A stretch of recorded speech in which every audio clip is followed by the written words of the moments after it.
मस्जिद में वाज़ो नसीहत करते थे तो सहाबा किराम उन खजूर के पत्तों से बने हुए हैंड फैन भी मस्जिद से उठाते नहीं थे। सख्त गर्मी के बावजूद उसको उठाकर झलते नहीं थे।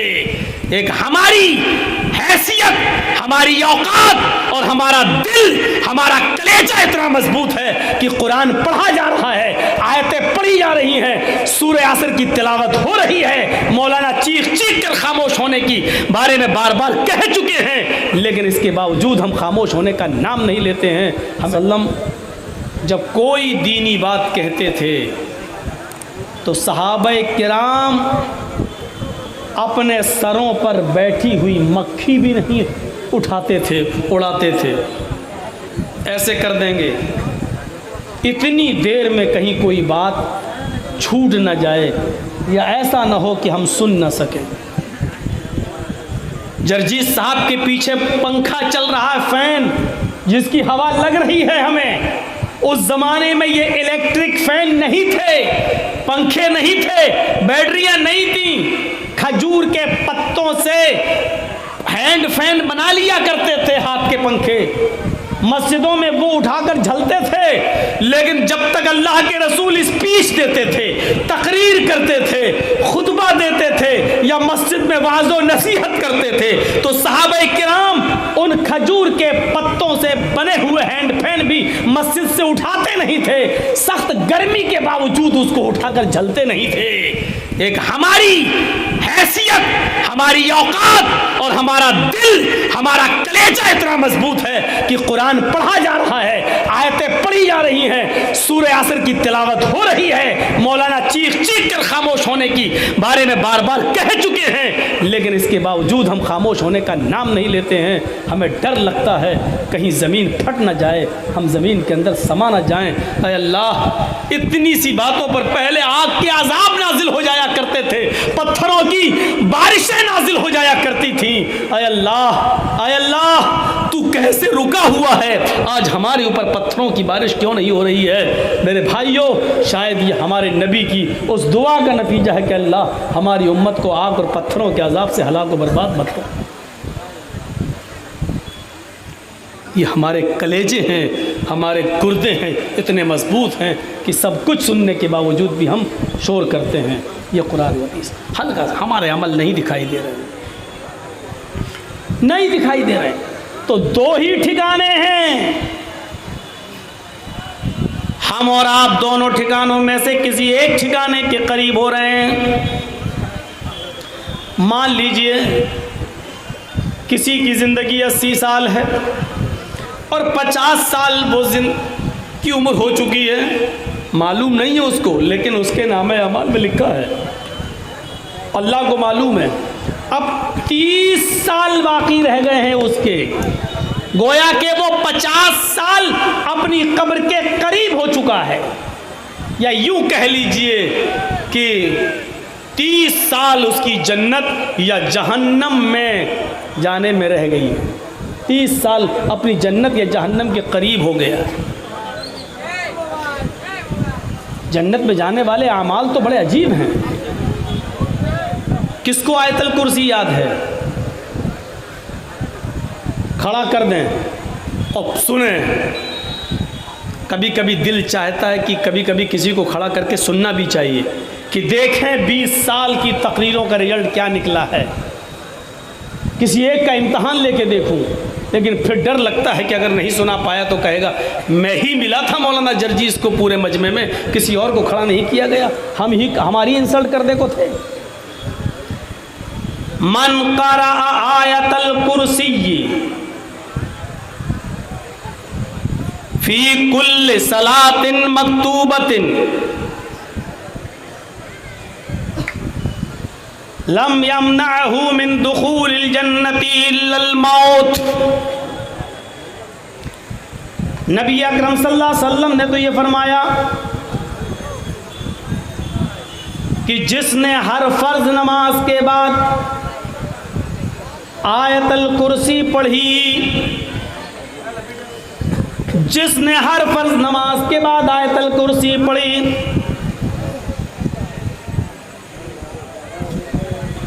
याद रखना, हर फर्ज नमाज के बाद आयतुल कुर्सी अब याद है कि नहीं है? नहीं है तो करो।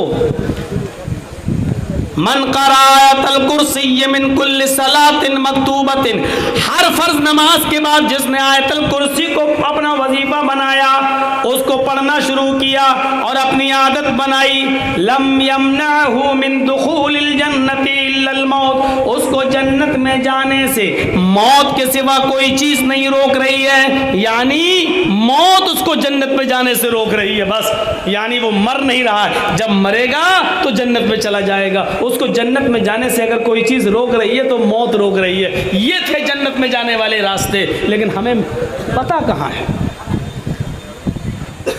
तो हमारे आमाल कैसे हैं ये देखिए। और याद रखिए, एक चीज़ आपको और याद दिला दूं, कोई ज़रूरी नहीं है कि हम ज़िंदगी भर अच्छे अमल करते रहें और जन्नत ही में चले जाएं। आपको मालूम है, सही बुखारी का वो मंजर देखिए, पूरी ज़िंदगी नेक अमल किया सहाबी रसूल। और कौन सहाबी रसूल? अल्लाह के रसूल के पीछे नमाजें भी पढ़ते थे, नबी अकरम सल्लल्लाहु अलैहि वसल्लम के साथ उम्रा भी किया, नबी के साथ चलते थे फिरते थे, नबी को देखा था, नबी को देखकर ईमान भी लाए थे, तहज्जुद की नमाज भी पढ़ते थे। ग़ज़वा उहद के मौके पर सबसे आगे लड़ने में वही थे, सबसे पहले तलवार उन्होंने ही मियान से निकाली, सबसे पहले काफिरों के भीड़ में वही घुसे, कई काफिरों को मारते चले गए। नबी अकरम सल्लल्लाहु अलैहि वसल्लम से सहाबा ने अर्ज किया, एक सहाबी ऐसे थे, कहने लगे अल्लाह के रसूल उसने तो हक अदा कर दिया, देखिए कितनी बहादुरी से लड़ रहा है, कई काफिरों की गर्दनें उड़ाता हुआ चला जा रहा है, देखिए कितनी महारत से लड़ रहा है। बुखारी के अल्फाज पर गौर कीजिए, अल्लाह के नबी सल्लल्लाहु अलैहि वसल्लम मुस्कुराते हैं और कहते हैं, जिसने किसी जहन्नमी को न देखा हो फलयंजुर इला हाज़ा, वो इस आदमी को देख ले, ये जहन्नमी है। किसके बारे में? सहाबी के बारे में। हम तो नमाज पढ़ के निकलते हैं दाढ़ी पे हाथ फेरते हुए, तो ऐसा लगता है जैसे अल्लाह पर बहुत बड़ा एहसान करके आ रहे। यहाँ नबी के साथ रहा, नबी के साथ उठा, नबी के साथ बैठा, नबी के साथ चला, यहाँ तक कि जंगें भी लड़ी, ग़ज़वा उहद में सबसे आगे आगे लड़ रहा है। और अल्लाह के रसूल ने क्या कहा? जिसको जहन्नमी देखना हो देख लो इसे। वो सहाबी कहते हैं बड़ा तजस्सुस हुआ मुझे कि ये आदमी इतनी बहादुरी से लड़ रहा है, नमाज में सबसे आगे रहता है, फिर अल्लाह के रसूल सल्लल्लाहु अलैहि वसल्लम इसको जहन्नमी क्यों कह रहे हैं? कहा आज मैं देखूंगा आखिर ऐसा कौन सा अमल ये करता है। लास्ट में वो उसके पीछे पीछे रहे, दूसरे सहाबी उसको देखते रहे, उसका पीछा करते रहे। क्या देखते हैं कि ये सहाबी लड़ते लड़ते मैदान जंग में जख्मों से चूर हो गए। तकलीफ, एक खाई में पड़े हुए हैं, तकलीफ बर्दाश्त नहीं कर पा रहे हैं जख्मों की। जो जासूसी कर रहा था, जो सहाबी जो इनके पीछे लगा था, वो देख रहा कि देखें ये क्या करते हैं, अल्लाह के नबी ने इतने बड़े मर्द मुजाहिद को कैसे जहन्नमी कह दिया। जब उस सहाबी की तकलीफ बहुत ज़्यादा बढ़ गई, लड़ते लड़ते जब वो जख्मी हो गए, तो उन्होंने अपनी तलवार ज़मीन की ऊपर गाड़ दी, आधी ज़मीन के ऊपर गाड़ी, और सीने का हिस्सा उस तलवार की नोक के ऊपर रख दिया, और पूरा का पूरा वजन उस तलवार के ऊपर उन्होंने डालकर तलवार अपने अंदर दाखिल कर ली, यानी खुदकुशी कर ली। जख्मों की ताब न ला सके और उन्होंने जल्दी से अपने आप को ही मार डाला। ऐसी ज़िंदगी से तो मर जाना ही बेहतर है। अब ऐसी तड़प तड़प के मौत से क्या फ़ायदा है? हमें काफिरों ने इतनी जगह से हमें काट डाला है कि अब मैं ज़िंदगी भर तड़प तड़प के क्यों मरूं? उन्होंने तलवार ज़मीन के ऊपर गाड़ी और अपना वजन उसके ऊपर रख दिया और खुदकुशी कर ली, ख़त्म। जो सहाबी देख रहे थे वो आए और कहने लगे, अशहदु अल्ला इलाहा इल्लल्लाह व अशहदु अन्ना मुहम्मदन अब्दुहु व रसूलुहु। अल्लाह के रसूल ने कहा, अरे तुम्हें क्या हो गया है? ताज्जुब इसलिए किया कि तुम तो पहले ही से मुसलमान हो, फिर आज अचानक ये कलमा पढ़ रहे हो, ऐसा क्यों? कहा अल्लाह के रसूल, अभी थोड़ी देर पहले आपने कहा था जिसको जहन्नमी देखना हो उसको देख ले, आज मैंने अपनी आंखों से देख लिया है।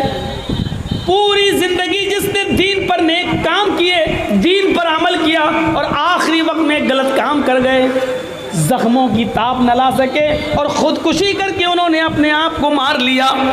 अल्लाह के नबी फरमाते हैं जहन्नम में जाएंगे। जरूरी नहीं है कि नेक अमल हम करें और जन्नत मिल जाए, आखिरी अमल देखा जाएगा हमारा, आखिर वक्त में हमारा अमल कैसा रहा। इन्नमल अअमालु बिल खवातीम, अमाल का दारोमदार आखिरी उम्र से होता है। एक इंसान जिंदगी भर नेक अमल करता है, यहाँ तक कि उसके और जन्नत में जाने के दरमियान सिर्फ एक बालिश का फासला रह जाता है, एक हाथ का फासला रह जाता है, लेकिन यही से अल्लाह उसकी नीयत को, उसके दिल को बदल देता है और फिर वो गुनाहों के कामों में मुलव्वस हो जाता है, गुनाहों के कामों में पड़ जाता है और उसके बाद वो आदमी जन्नत में जाने से रह जाता है और जहन्नम का मुस्तहिक ठहर जाता है। हमारी और आपकी उम्रें धीरे धीरे कम होती चली जा रही हैं, हम कब्र के करीब होते जा रहे हैं, बल्कि जन्नत या जहन्नम के करीब होते चले जा रहे हैं। जब इस सहाबी ने पूरी ज़िंदगी अमल किया लेकिन आखिरी वक्त में गलत काम कर गए, खुदकुशी कर ली, तो जहन्नम में जा। बुखारी शरीफ के सफ़ात पर एक दूसरा मंज़र देखिए। जंग खैबर का नाम सुना है? जंग हुई, बहुत सा माल मिला, सहाबा के हाथ लगा। एक सहाबी को एक चादर पसंद आ गई, उन्होंने उस माल में से चादर पहले से ले ली, चुपके से, किसी को पता नहीं चला। जब सारा माल इकट्ठा किया गया, आखिरी आवाज़ भी लगा दी गई, जिसके पास जो माल हो वो जमा कर दे। वो सहाबी चादर जमा नहीं किए। अल्लाह के रसूल ने सारा माल सारे सहाबा में तकसीम कर दिया, जिसका जो हक था दे दिया। जब माल तकसीम हो गया, सब कुछ हो गया, बट गया,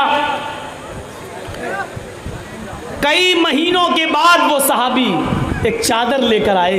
कहा अल्लाह के रसूल, खैबर की लड़ाई में जो माल मिला था उसमें चादर पर मेरी नीयत खराब हो गई थी, मैंने ये चादर ले ली थी, लेकिन अब मुझे अल्लाह का डर है, मैंने सोचा कि ये चादर आपको वापस कर दूं।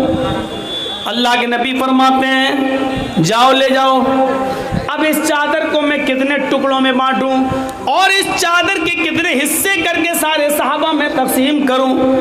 नहीं नहीं, अब तुमसे इस चादर को कबूल नहीं किया जाएगा, जाओ क़यामत के दिन अब ये चादर लेकर आना। आपने अपनी ज़िंदगी में वो चादर कबूल नहीं की। एक दिन ऐसा आया, एक जंग के अंदर ये सहाबी शहीद कर दिए गए, कत्ल कर दिए गए। सहाबा कहने लगे इनको मुबारकबाद हो, ये सहाबी लड़ते लड़ते मैदान जंग में कत्ल कर दिए गए, इनको मुबारक हो, जन्नत इनको मुबारक हो। अल्लाह के नबी फरमाते हैं हरगिज़ नहीं, हरगिज़ नहीं। गौर करो, पांचों वक्त नमाजी हैं, तहज्जुद गुजार हैं, फजर की नमाज भी कभी जमात नहीं छूटती है, तकबीर ऊला भी फौत नहीं होती है, चादर पेश भी कर दी लेकिन नबी अकरम ने नहीं ली, इसके बावजूद नमाज और रोजे में इन्होंने कमी नहीं की, जंगें लड़ते रहे, बराबर अल्लाह के नबी के साथ जंग में शरीक होते रहे, यहाँ तक कि एक जंग में शहीद भी कर दिए जाते हैं। लेकिन अल्लाह के नबी कहते हैं, सहाबा ने कहा इनके लिए खुशखबरी हो, अल्लाह के नबी फरमाते हैं नहीं, इनके लिए खुशखबरी कैसे हो सकती है? इन्न शमलत अल्लती अखज़हा यौम खैबर ला तश्तइलु अलैहि नारा। यह है बुखारी शरीफ की हदीस के अल्फाज। अल्लाह के नबी फरमाते हैं एक चादर जो तकसीम होने से पहले इन्होंने ले ली, एक चादर जिन्होंने चुरा ली, एक चादर जिन्होंने छुपा ली, वो चादर जो तकसीम नहीं हो सकी सहाबा में, वो एक चादर इस सहाबी के ऊपर ऊपर जहन्नम का अंगारा बनकर भड़क रही है। लतश्तइलु अलैहि नारा, वो चादर इनके ऊपर जहन्नम की आग बनकर भड़क रही है। यानी उस चोरी की सजा, उस अमानत में खयानत की सजा इनको जहन्नम में पहले भुगतना पड़ेगी। एक चादर, और वो भी सहाबी रसूल।